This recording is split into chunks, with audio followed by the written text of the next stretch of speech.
Alleluia, Alleluia, Alleluia,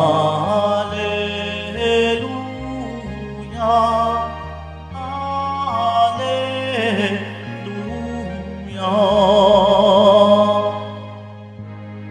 Magulang natin Diyos Ama, anak ng salita niya, tayong mga aning una.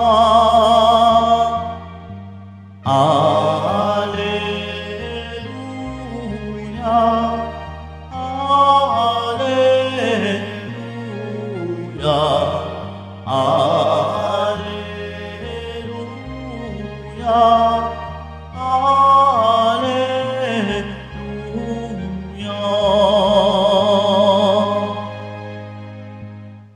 Sumainyo ang Panginoon. At sumaiyo rin. Ang mabuting balita ng Panginoon ayon kay San Mateo. Papuri sa iyo, Panginoon.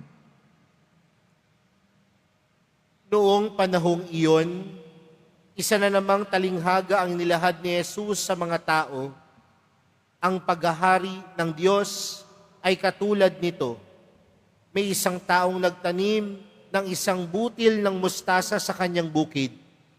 Pinakamaliit ito sa lahat ng binhi. Ngunit kapag natanim na at lumago ang nagiging pinakamalaki sa lahat ng puno ng gulay. Ito'y nagiging punong kahoy, ano pat na pamumugaran ng mga ibon ang mga sanga nito. Nagsalaysay pa siya ng ibang talinghaga. Ang paghahari ng Diyos ay katulad ng lebadura na inihalo ng isang babae sa 3 takal na harina at umalsa ang buong masa.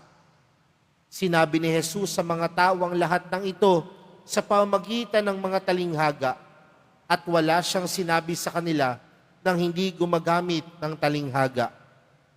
Ginawa niya ito upang matupad ang sinabi ng propeta. Magsasalita ako sa kanila sa pamamagitan ng mga talinghaga. Ihahayag ko sa kanila ang mga bagay na nalilihim mula ng likain ang sanlibutan. Mga kapatid, ang mabuting balita ng Panginoon. Pinupuri ka namin, Panginoong Heso Kristo. Magsiupo muna tayong lahat. Magandang umaga po sa inyong lahat. Pwede bang batiin ng katabi ng magandang umaga? Mga kapatid, tayong lahat ngayon ay nagkakatipon bilang isang sambayanan ng Diyos. Ngayon pong Lunes ay 17 linggo sa karaniwang panahon.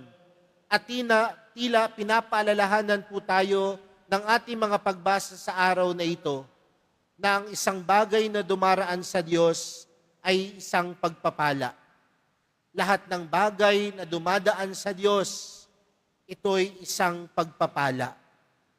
Mga kapatid, sa buhay po natin, alam po natin na tayo ay nakatatanggap ng pagpapala at biyaya. Tama po ba?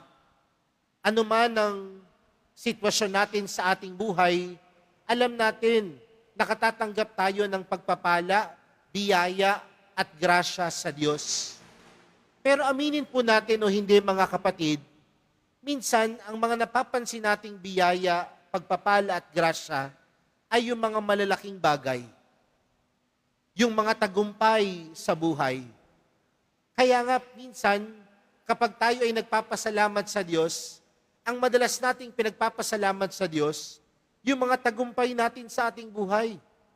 Ang mga pinagpapasalamat natin sa Diyos, yung mga malalaking kaganapan sa ating buhay. Yung mga malalaking tagumpay sa ating buhay.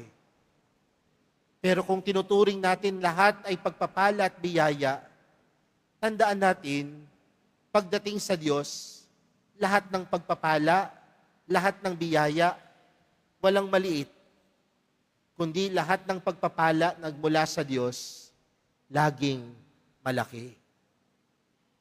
Kaya wag lang natin pansinin yung mga malalaking pagpapala at biyaya. Dahil kahit sa mga simpleng pagkakataon, kahit sa mga maliliit na pagkakataon at oras sa ating buhay, ikaw ay pinagpapala ng Diyos. Ikaw ay pinagkakalooban ng grasya mula sa Diyos. Alam ko po ngayon sa Maynila, wala pong pasok. At sa mga kabataan, isa huyang pagpapala. Walang pasok eh. Wala ring pasok dahil ang ilang opisina. Pagpapala yan. Pero yung simpleng pagising natin kaninang umaga, baka hindi natin yan napansin. Kasi araw-araw mo naman yung ginagawa. Pero the fact na ikaw ay nagising kanina, pagpapala yan. Grasya yan. Nung ikaw ay kumain ng almusal, na isang pandesal at isang mainit na kape, marahil para sa iyo normal yan. Pero para sa ilan marahil pagpapala yan. Dahil mga kapatid, ang lahat ng nagmula sa Diyos, pagpapala, biyaya, at grasya.